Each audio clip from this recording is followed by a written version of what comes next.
यीशु मसीह के नाम से आप सब शुभ संदेश की दर्शकों को फिर से मैं स्वागत करती हूँ। धन्यवाद करती हूँ, परमेश्वर ने हम सबको एक और मौका दिया कि यीशु मसीह को चरणों में बैठ के कुछ समय पवित्र शास्त्र बाइबल से कुछ बातें हम सीख सके, समझ सके, अमल करके और उनकी आशीषों का हम वारिस बन सके। छोटी सी प्रार्थना के साथ इस कार्यक्रम को जैसे हमेशा करते हैं हम शुरुआत करेंगे। धन्यवाद करते महान सामर्थ्य पिता, हालेलुया। राजाओं का राजा, प्रभुओं का प्रभु, ईश्वरों का ईश्वर, पूरा ब्रह्मांड को रचने वाला, नियंत्रण रखने वाला परमेश्वर पिता। साम 119 वर्स 18 प्रभु, तेरे वचन से अद्भुत बात देखने के लिए हमारे आत्मिक आंखें खोलिए प्रभु, ताकि मैं देख सकूं, इन दर्शकों को भी दिखा सकूं और मसीह का देह उन्नति कर सके प्रभु। धन्यवाद करते मत्ती 6 और 10 के अनुसार तेरा राज्य आए, तेरी इच्छा योजना हमारे सबके जीवन में पूरा हो, स्थापित हो। यीशु मसीह के जीवित नाम से मांगते हूँ, आमीन आमीन आमीन। ये विषय जो लिया है ये ऐसे लिखा है कि जिसने कान लगाया क्या वो ना सुनेगा? ही who planted your ear will he not here? ये सवाल से आज हम इस विषय को ध्यान करेंगे। ये एंकर स्क्रिप्चर है, मुख्य वचन। ये मैंने लिया है वचन संहिता 94 का वर्स 9, साम 94 वर्स 9। उसमें ऐसे लिखा है, जिसने कान लगाया क्या वो ना सुनेगा? जिसने आंख बनाई क्या वो ना देखेगा? बड़ा अच्छा लिखा, इंग्लिश में भी ऐसा लिखा है, he who has planted your year will he not hear? He who has formed your eye will he not see? मतलब कहने का मतलब है, परमेश्वर हमसे प्रश्न पूछ रहे हैं, क्या मैंने तेरे आंख लगाया, मैंने तेरा कान बनाया, क्या मैं देख नहीं सकता, क्या मैं सुन नहीं सकता? इस बात को हम क्यों प्रश्न, हाँ, परमेश्वर हमसे पूछ रहा है। इस बात को हम आज विस्तार रूप से थोड़ा समय लेके हम देखेंगे। ये विषय के ऊपर देखेंगे कि परमेश्वर केवल सुनने का सामर्थ्य के विषय में एक प्रश्न नहीं है, परमेश्वर स्वभाव का ये प्रकाशन है। ये सुनने का और देखने का नहीं है, ये स्वभाव का प्रश्न है। भजनकार ऐसे समय ये बोल रहा है जब अधर्मी बढ़ रहे तो अन्याय दिखाई दे रहे, तो ऐसे प्रतीत हो सकता है कि परमेश्वर मौन है। ऐसे लगता है कि परमेश्वर हमारा प्रार्थना नहीं सुन रहे। कई बार हमारा प्रार्थना दीवार में टकरा के वापस हमारे पास आ रहे हैं। परमेश्वर मौन है, चुप है, हमारा प्रार्थना को अनसुना कर रहे हैं। ऐसे प्रश्न कई बार हमारे मसीह जिंदगी में उठता है। कई बार ऐसे लगता है जब हमारे प्रार्थना नहीं सुनी जा रही, तुरंत जवाब कार्य रूप में नहीं दिखता है, हमारे प्रश्न कई बार डाउट्स आ जाता है परमेश्वर की क्षमता के ऊपर, उनके सामर्थ्य के ऊपर, उनके स्वभाव के ऊपर। इसीलिए मैंने ये हम वचन से हम इस झूठ, जो शैतान का पिता, झूठ का पिता है, आपको सबको पता है, जॉन चैप्टर 8 वर्स 44 में क्या लिखा? He is the father of lies. झूठ का पिता है, वो हमेशा अपने जो खास करके जो विश्वासी लोग को झूठ बोल बोल के उनके विश्वास के ऊपर डाउट क्रिएट करता है, संदेह, ताकि हमारा विश्वास कमजोर हो जाए और मसीह की हमारी जो जीवन है, मसीह का जीवन है, हमारे आत्मिक जीवन है, लंगड़ाते रहें, ताकि वो हमारे आत्मिक जीवन जब लंगड़ाते चलती है तो उस हर एक क्षेत्र में उसका प्रभाव कहीं ना कहीं से पड़ जाता है। क्योंकि 3 यूहन्ना 2 में लिखा है, जैसा तू आत्मिक उन्नति करोगे तो भले चंगे रहोगे, हर बात में तू उन्नति करोगे। तो हमारी उन्नति का कारण सबसे पहले हमारी आत्मा होना चाहिए कि परमेश्वर ने सुनने का शक्ति बनाई है अपने लोगों को। पुकार कभी जब उसने कान ही लगाया हमारा, क्या उनके पास सुनने का शक्ति नहीं होगा? वो देखने का शक्ति नहीं होगा? ऐसे कभी नहीं हो सकता है। उसने सबसे पहले पॉइंट, हम पॉइंट वाइज देखेंगे, जल्दी से जाऊंगी मैं ताकि समय पे मैं अपने पॉइंट्स पूरा कर सकूं। जिसने कान लगाया वो ही सुनता है क्योंकि कान परमेश्वर की रचना है। परमेश्वर ने सुनने के लिए कान दिया है। इसका अर्थ है सुनना परमेश्वर की बुद्धि से निकली हुई रचना है। मनुष्य को कान चाहिए ताकि वो ध्वनि सुन सके।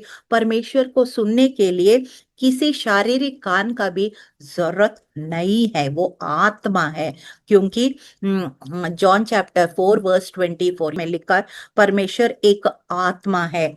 इसलिए जब बाइबल कहती है कि परमेश्वर सुनता है, इसका मतलब है परमेश्वर हमारी पुकारने से पहले हमारी पुकार को जानता है। वो उसका शब्दों का हृदय से ही वो समझ लेता है और हमारी प्रार्थना पर ध्यान देता है। आपको याद है जब साइमन करके एक फारिसी का घर में जा रहा था, वो मन में ही सोच रहा था अगर इस व्यक्ति को ये औरत कौन है, कैसी स्त्री है, पता चले तो उसको अनुमति नहीं देते हैं। ये सब बातें जब वो सोच ही रहा था, मन में सोच ही रहा था, यीशु मसीह ने ऑलरेडी उसको जवाब भी दे दिया। आपको याद है वो स्टोरी, पैरेबल, वो रियल स्टोरी है जब यीशु मसीह इस पृथ्वी में आए थे। तो इसका मतलब क्या है? परमेश्वर को सुनने के लिए कान की भी जरूरत नहीं है। वो हमारे मन में जैसे सोच आता है, हृदय में सोचते हैं, फील करते हैं, तब वो ऑलरेडी वो समझ चुके होते हैं। दूसरी बात, कई बार हमें तुरंत जवाब नहीं मिले से हम सोचते हैं स्वर्ग में खो नहीं जाते हैं। मतलब कई बार हम सोचते हैं अभी हमने प्रार्थना किया, आज ही जवाब मिला। ऐसे कई बार नहीं होता है, क्योंकि उनका he knows, he is in control, how what to answer, how to answer, when to answer, and मतलब कैसे प्रार्थना का जवाब देना है, कैसे किस समय देना है, किसको देना है, किस किस प्रार्थना को नहीं सुनना है, किसको, सब कुछ वो नियंत्रण रखने वाला परमेश्वर। आपको पता है red light, yellow light, green light क्यों होता है? अगर वो लाइट्स नहीं होते हैं तो वो पूरा क्वायाटिक हो जाता है ट्रैफिक। ऐसे ही परमेश्वर हमें हर प्रार्थना को शायद तुरंत हाँ ना भरे, कोई बात नहीं, कभी वेट बोलते हैं, कभी हाँ बोलते हैं, कभी ना भी बोल सकते हैं। वो सब उनको कैसे नियंत्रण करना है, पूरा सृष्टि को अपनी योजना के अनुसार उनको ऊपर हम भरोसा रखना है। और कारण भी है, कई बार हमारी जो प्रार्थना का जवाब भेजने के बाद भी अंधकार की ताकतें जो आपको ऑलरेडी मैंने बार बार बता चुकी हूँ, दो राज्य होता है, परमेश्वर का राज और शैतान के राज, और दोनों को बीच में हमें संघर्ष, युद्ध, लड़ाई होता रहता है। दानियल 10 वर्स 12 में लिखा है, हे दानियल मत डरो, क्योंकि जिस दिन तूने अपना मन समझने और अपने परमेश्वर के सामने दीन होने के लगाया, उसी दिन मैंने तेरे बात सुन लिया है। उसी दिन सुन लिया है। मगर क्यों जवाब आने में 21 दिन लगा? क्योंकि अंधकार की ताकतें उस जवाब को रोक रहे थे, गाब्रियल को रोक रहे थे, और मिखाइल को भेजना पड़ा, परमेश्वर स्वर्गीय सेना को भेजना पड़ा। बहुत युद्ध आकाश मंडल में हुआ, और फिर उसके बाद ऑब्वियसली परमेश्वर का सेना का जय हुआ, और उत्तर रिलीज होने में 21 दिन लेगा लिखा। तो सम टाइम्स देर में be a fight in the heavenly realms, अलौकिक दुनिया में लड़ाई हो सकता है। इसलिए हम थोड़ा सा प्रेयर करके रुकना नहीं है, हम करते रहना है, समझ में आए ना आए। अगर हम प्रभु की इच्छा के अनुसार, वचन के इच्छा के अनुसार प्रार्थना कर रहे हैं, तो हम करते करते रहना है till we see the breakthrough. इसको पुश बोलते हैं, PUSH, pray until something happens. ऐसे जैसे लेबर पेन्स के टाइम बच्चा आने तक पुश करते रहती है माँ, जब बेबी बच्चा बाहर आ गया तब उसका पुश करना समाप्त होता है। इसी तरह प्रार्थना भी, हम जब तक हमें जवाब पूरी तरह से ना मिले, अगर हम प्रभु के इच्छा योजना के अनुसार प्रार्थना करते हैं तो हम लगे रहना है। ये मैं सोचती हूँ, स्वर्ग का सुनना और पृथ्वी पर दिखाई देना हमेशा एक क्षण में नहीं होता है। मैं ऑलरेडी इस बात का जिक्र कर दिया। हेवन और अर्थ, बीच में एक और आसमान मंडल है। एफिशिएंस 6 वर्स 12 में अगर देखेंगे तो वहां पे लिखा है हमारी मलयुद्ध मांस और लहू से नहीं वरन अंधकार और दुष्ट की ताकतों से है, जो अंधकार की हाकिमों से है, ऐसे लिखा है। तो there is earth and there is highest heaven and there is in between the dark world. तो इसलिए यहाँ पे लड़ाई होता है और हमारा प्रार्थना का जवाब का रुकावट बन सकता है। इसलिए we have to sometimes wait.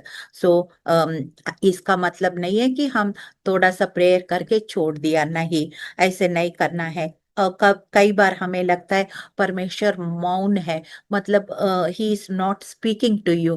That also doesn't mean that he rejected you और ही लीव यू अलोन। मतलब ये नहीं है, कई बार मौन होने का मतलब है कि हमें वो छोड़ दिया, त्याग दिया या हमें तिरस्कार कर दिया। अभी नेगेटिव ऐसे कभी नहीं सोचना है। यशायाह 55:8 और 9 में लिखा, क्योंकि मेरे विचार तुम्हारा विचार नहीं और तुम्हारी गति मेरी गति यहोवा का ये वाणी है।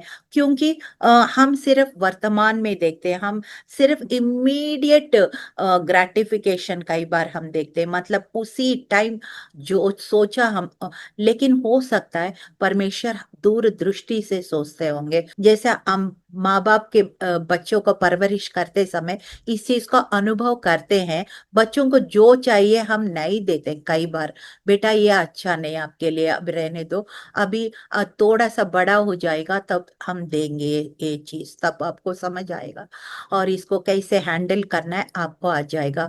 वरना इस समय अभी तुरंत मैं तुमको दूंगी तो आपको नुकसान हो जाएगा करके हम बच्चे, माँ बाप होते हुए बच्चों को कई बार हमें ऐसे परवरिश में सिखाते हैं। So similarly God, we only are asking very hasty way. कई बार हम ऐसे पूछते हैं जो परमेश्वर तुरंत नहीं दे सकते, कुछ समय के बाद दे सकते हैं हमें, लेकिन उनका जब प्रार्थना करके उनके हाथ में सौंप दिया, उनके ऊपर हम ट्रस्ट भी करना सीखना है, भरोसा करना सीखना है, फेथ रखना सीखना है। कई बार इमीडिएट रिजल्ट हमें नहीं भी दिख रहा है तो भी हमको मांगते रहना है, कुछ समय लग सकता है, कोई बात नहीं, फिर भी हम परमेश्वर पर भरोसा रखना ही always is our well wisher. अगर माँ बाप बच्चों को नहीं दे रहे इसका मतलब क्या बाबा बच्चा को छोड़ दिया? नहीं, वो सबसे बड़ा वेल विशर माँ बाप के अलावा और कोई नहीं हो सकता, जो बच्चों का बारे में अच्छा सोचने वाले, क्योंकि उसी ने उनको पैदा किया, तो उससे बढ़कर कोई और व्यक्ति अच्छा नहीं सोच सकता। Similarly God who made us, हमारा क्रिएटर है, सृष्टिकर्ता, उससे बढ़कर हमारे बारे और कौन सोच सकता है? इस बात का आपका भरोसा होना चाहिए। फोर्थ पॉइंट, मिस्र में इसराइल की करा स्वर्ग तक पहुंची। कई बार हम बैठ के ऐसे प्रेयर क्लोसेट में बैठ के प्रार्थना गिड़गिड़ाना नहीं भी करा रहे, नहीं भी कर रहे हैं, तो भी हमारा जीवन भी उनके सामने खुला किताब की जैसा है। निर्गमन 2 का 23-24 में ऐसा लिखा, इसराइली लोग अपने दासत्व के कारण करा कर पुकार रहे थे। देवर ग्रोनिंग, ग्रोनिंग, ग्रोनिंग का मतलब क्या? कराना हिंदी में, मतलब वो जो इजिप्शियन लोग हैं, मिस्र देश के लोग हैं, जब ये लोग थक गए, थोड़ा सा बैठ गए होते, हो सकता वो हंटर से मार रहे होंगे, हो सकता उनको मतलब पूरी तरह से मतलब पीछे पड़ के ऐसे गुलामी की तरह, मतलब इतना बोझ डाल रहे होंगे उनके ऊपर, वो लोग करा रहे थे। मतलब इतना तकलीफ सह नहीं पा रहे थे वो लोग, इतना करा रहे थे, और परमेश्वर वो सब कुछ देख रहे हैं। हो सकता है वो उनके पास प्रार्थना के लिए भी समय नहीं है, लेकिन परमेश्वर फिर भी उनका कराहना को देख रहे थे, देख रहे थे। वो देखने वाला एल रोई, एल रोई। आपको याद है जब हेगार वहां पे बच्चा प्यास से मर रहे थे, तो वो देख नहीं पा रहे बच्चे मरते हुए, तो but God even appear to her, उसको भी दिखाई दिया और फिर उसने पानी का प्रबंध कर दिया। तब वो कहती है सच में परमेश्वर देखने वाला है। ही इज एल रोई, ROI, एल रोई मतलब परमेश्वर जो हमें देख सकता है। Hallelujah. She called the Lord the God who seize. ऐसे करके उसने परमेश्वर को उसने पुकारा था। और कई बार वो ऐसे कराते समय उसने नहीं भी पुकारा तो भी परमेश्वर उनका कराहना को देख रहे हैं, उनका सताव जो सह रहे थे वो देख रहे हैं, और उनकी वाचा को वो लोग, उनकी जो परमेश्वर ने जो उन लोग के साथ जो वाचा बांधा वो स्मरण भी कर रहे थे। हालेलुया। साम 34 वर्स 17 में ऐसे लिखा, धर्मी दुहाई देते हैं, यहोवा सुनता है और उनका सब विपत्तियों से छुड़ाता है। हालेलुया। जब धर्मी दुहाई देते हैं, विपत्ति तो ये नहीं है दुनिया में जब तक इस पृथ्वी में रहते हैं, क्योंकि ये पाप आ चुका है पहला नर और नारी के द्वारा। अब पाप ऐसे फैलते आ रहे हैं जनरेशन टू जनरेशन, और इस दुनिया में जब तक हम इस पृथ्वी में रहते हैं तो भी हम तो उद्धार पा लिया, लेकिन सारे लोग नहीं पाया। तो फिर यहाँ पे हम देखने को दुख मिलता है, पीड़ा दिखाई देता है, लोगों का कराना भी सुनाई देता है।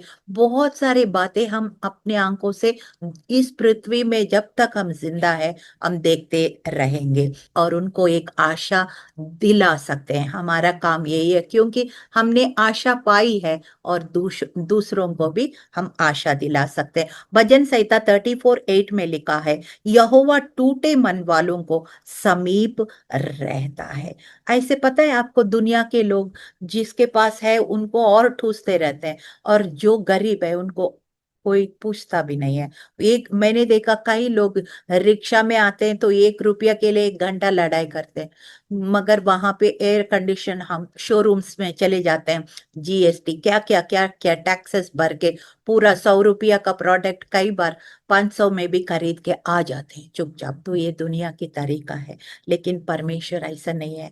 वो कहता है जिसका दिल टूटा हुआ, ब्रोकन हार्टेड है, उनके करीब में रहता हूँ, उनके समीप में रहता हूँ।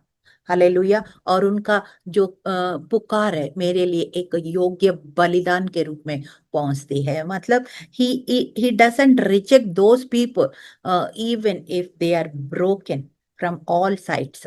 दुनिया की तरह हाँ, ऐसे लोगों को परमेश्वर कभी नहीं रिजेक्ट करता है, याद रखना। और परमेश्वर सिर्फ आपका पुकार को नहीं, आपको आंसू को भी देखता है। रोमन्स 8:26 में क्या लिखा है, रोमियो 8:26 में, आत्मा आप ही ऐसे आहे भर भर कर जो बयान से बाहर हमारे लिए विनती करता है। हालेलुया। कई बार हमारा शब्द भी समाप्त हो जाता है, कई बार हम सिर्फ ऐसे अपना साउंड्स, ओनली साउंड से हम लोग परमेश्वर को पुकारते हैं। मेरा नानी जब बेड रिडन थी, 2.5 साल बेड रिडन थी, और फिर उसको ऐसे हालत में थी वो प्रार्थना भी करने का वो क्षमता नहीं रखती थी। तो ऐसे ही बोलती, ऐसे ऐसे बोलती थी वो। फिर मेरा मम्मी से परमेश्वर ने बात किया यही वचन से। वो ऐसे ऐसे जो ग्रोनिंग्स बोलते हैं इंग्लिश में, ऐसे साउंड्स जो निकाल रही है, वो मेरे से बात कर रहे हैं, ऐसे बात किया। ये रोमन्स ये 8:26 वचन से मम्मी को समझाया। She is praying to me through her groanings. ऐसे करके परमेश्वर ने बात की। कई बार ऐसे सिचुएशन हो सकता है आप खुल के आप अपने हृदय उंडेल नहीं पाते परमेश्वर को, लेकिन आप अपनी तरीके से जैसा भी अपना परमेश्वर के साथ रिश्ता बना के जैसा भी बोल रहे हैं, सब कुछ वो समझ सकते हैं। आपके हृदय की जो स्थिति को समझ सकते हैं, आपका दिल का बोझ को समझ सकते हैं, आपका ग्रोनिंग्स को भी वो समझ सकते हैं। हालेलुया। भजन संहिता साम 56:8 में लिखा है, मेरे आंसुओं को अपने कुप्पी में रख ले। हम लोग रोज रो पड़ते हैं, कई बार हम भूल जाते हैं फिर कितना रोए, लेकिन परमेश्वर का वचन बताता है आपका एक एक आंसू मैंने कुप्पी में भर के रखा है। It is recorded, it is preserved. मतलब ये कभी परमेश्वर भूलने वाला नहीं है। हालेलुया। कई बार रो रो के भी प्रार्थना करते हैं, मैंने देखा। अच्छी बात है, आप अपना रिश्ता एक पिता के सामने जैसे रो भी सकते हैं, हंस भी सकते हैं, आप वचन के द्वारा घोषणा कर सकते हैं, आप अपनी भाषा में, अन्य भाषा में, जैसा भी आप, you can communicate to your father in your own style.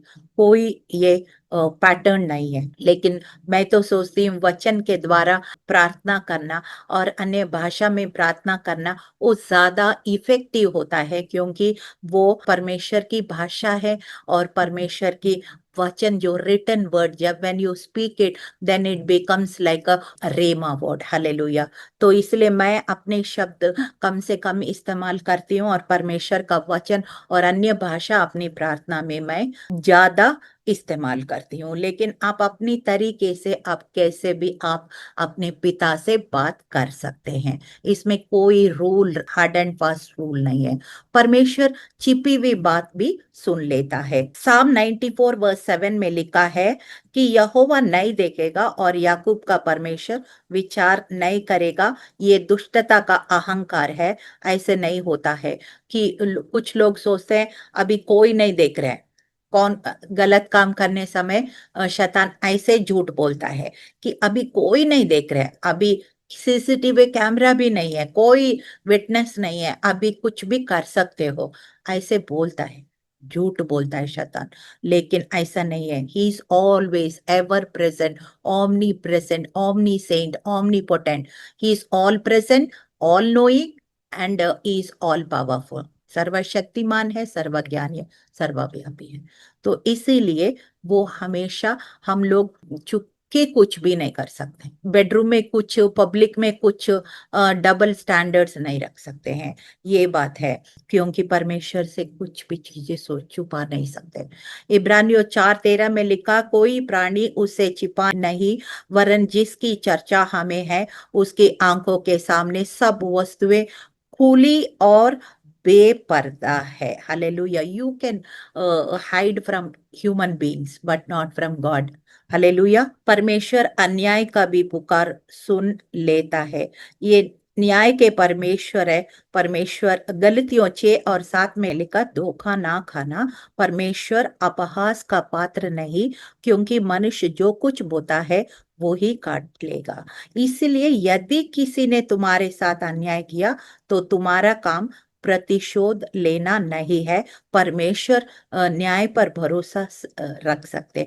तो he will take the revenge and he will handle, मतलब वो देख लेगा कैसे उनको हैंडल करना है। हमारे साथ कोई भी अन्याय करते हैं तो हम पिता को बोल सकते हैं, प्रभु मेरे साथ ऐसा अन्याय हुआ है, आप देख लो। वो देख लेगा। हमारा बदला लेना हमारा काम नहीं है, क्योंकि रोमियो 12 और 19 में ऐसा लिखा है, प्रियो पलटा ना लेना, क्योंकि लिखा है पलटा लेना प्रभु का काम है।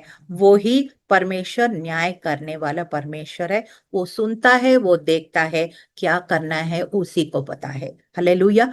परमेश्वर तुम्हें तब भी सुनता है जब तुम्हें लगता है कि वो चुप है। हबक्कुक 1 और 2 में लिखा है, हे यहोवा, मैं कब तक तेरी दुहाई देता रहूंगा और तू ना सुनेगा। ऐसे कई बार हम इम्पेशेंट हो जाते हैं ना, but we have to be patient with God. Hallelujah. Habakkuk 3:18, Habakkuk 3:18 में लिखा है, कभी कभी हमें कुछ भी नहीं दिखा रहे तो मैनिफेस्टेशन, प्रकटीकरण, तो भी यहोवा के कारण मगन रहूंगा। कभी कभी नहीं भी दिखाई देता है रिजल्ट, कोई बात नहीं, हम we have to still trust God. Hallelujah. Hannah की प्रार्थना, मनुष्यों को समझना, परमेश्वर को समझना, कितना अंतर है। जब हन्ना प्रार्थना कर रही थी तो वो जो याजक, महायाजक, उसको समझना चाहिए, लेकिन वो नहीं समझा। वो रो रो के, गिड़गिड़ा के प्रार्थना में लीन हो गए। तो वो कह रहे, ये क्या तुम दारू पी के आए हो क्या? ऐसे ऐसे कड़वा बातें बोल रहे थे जब वो रो रो के परमेश्वर के सामने अपने हृदय उंडेल रहे। तो और फिर याजक तो उसको गलत समझा, लेकिन परमेश्वर उसको गलत समझा है क्या? नहीं समझा। उसको बात को, पुकार को, उनकी गिड़गिड़ाहट को सुन के उनको साम्यूल दिया है, जो इसराइल का बहुत बड़ा भविष्य वक्ता और जज बन गया। पहला सामुएल 1:19, पहला सामुएल 1:19 में लिखा, यहोवा ने उसकी सुधि ली। हन्ना केवल एक बच्चा के लिए रो रही थी। परमेश्वर एक ऐसे नबी को तैयार कर रहा था कि पूरा इस्राएल का एक भविष्य वक्ता बना। Hallelujah. So sometimes people may misunderstanding you, it's okay. Don't go about people's opinion, only trust in God. Hallelujah. और इतना मजाक किया होगा वो हाई प्रीस्ट जो महायाजक, लेकिन परमेश्वर ने उसको अच्छा सा सुना। ऐसे सुना कि सिर्फ एक बच्चा सिर्फ नहीं, एक पूरा इज़राइल का नबी बन गया और जज भी बन गया। कई साल तक राजाओं को वो अभिषेक करता था। So he was become a very prominent person in Israel. और परमेश्वर कई बार हमारी पुकार से पहले भी हमें उत्तर दे देता है। आपने आपको ये बात पता, पहला राजा 1 किंग्स 1841 उसमें लिखा है, चढ़ जाओ, खा पियो, क्योंकि भारी वर्षा की सनसनाहट सुनाई देती है। वहां पे वर्षा का कुछ भी सिम्टम्स नहीं है, बादल नहीं है, कुछ भी नहीं है, लेकिन एलिया को पता चल गया, आत्मा में महसूस हो गया कि अब बारिश आने वाला है। और फिर उसने ऑलरेडी उसने अनाउंसमेंट कर दिया, आप खाओ पियो, आप खुशी का माहौल बनाओ, क्योंकि वर्षा आने वाला है। और वहां पे कुछ भी नहीं है। वहां पे एक बार जाके देखो, दूसरी बार, तीसरी बार, 7 बार जाके देखने के बाद जाके समुन्दर में एक छोटा सा हाथ सा बादल उसको दिखाई पड़ा। तो कई बार हमें आत्मा में अनुभव हो जाता है, जो छोटा सा आरंभ होता है और वो बहुत बड़ा आशीष बन जाता है।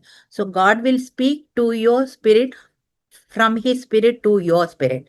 हालेलुया। जकरिया 4:10 में लिखा है, क्योंकि छोटे कामों के दिनों को तुच्छ नहीं जानना, उसमें भी वफादारी दिखाना है। परमेश्वर ने यीशु का प्रार्थना सुनी और वो लाजर को जिंदा भी कर दिया। जॉन चैप्टर 11 वर्स 41 में लिखा, हे पिता, मैं तेरा धन्यवाद करता हूँ कि तू मेरी सुन ली है, और मैं जानता था कि तू मेरी सदा सुनता है। हालेलुया। तो इस प्रकार से हम परमेश्वर जानते हैं, जिसने कान हमारा बनाया वो फुसफुसाहट का भी सुनता है। आपको पता है, ये लिया जब 3 बार वो सोचा बवंडर में या भूकंप में परमेश्वर की आवाज को सुनाई देता है, वो तीनों में नहीं सुनाई दिया। फिर उसने छोटा सा विस्पर फुसफुसाहट के द्वारा उसने बात की है। So God has his own way of speaking to you, and he is not a deaf God, he is not a blind God. और हमेशा उनकी वचन के अनुसार सेंसिटिव और कोमल बने रहे। कई बार हमें अपने हिसाब से जवाब नहीं भी मिला तो फिर भी उनके ऊपर हम भरोसा ना छोड़ें या अब नहीं खाएं, किसी संदेह को जगह मत दे। मैं घोषणा करती हूँ, मेरा परमेश्वर बहरा नहीं है। जिसने कान लगाया है वो मेरी पुकार सुनता है। जिसने आंख बनाई है वो मेरी परिस्थिति देखता है। वो मेरे आंसुओं को जानता है, मेरा हृदय की करा को जानता है। मेरी प्रार्थना उनके सामने पहुंचती है।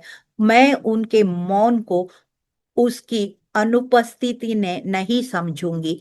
मैं देरी को इनकार नहीं समझूंगी। मैं दिखाई ना देने वाली बातों के कारण विश्वास नहीं छोड़ूंगी। मैं प्रार्थना करती रहूंगी और मैं प्रतीक्षा करती रहूंगी और उनकी वाणी सुनती रहूंगी, उनके आज्ञा मानती रहूंगी, क्योंकि मेरा परमेश्वर सुनता है। मैं यीशुआ की सामर्थी नाम से इस घोषणा को मैं करती हूँ, और परमेश्वर उस घोषणा को स्थापित करेंगे, क्योंकि वो देखने वाला, वो सुनने वाला, हृदय के बातों को समझने वाला, आपका सही समय में आपके प्रार्थना को जवाब देने वाला।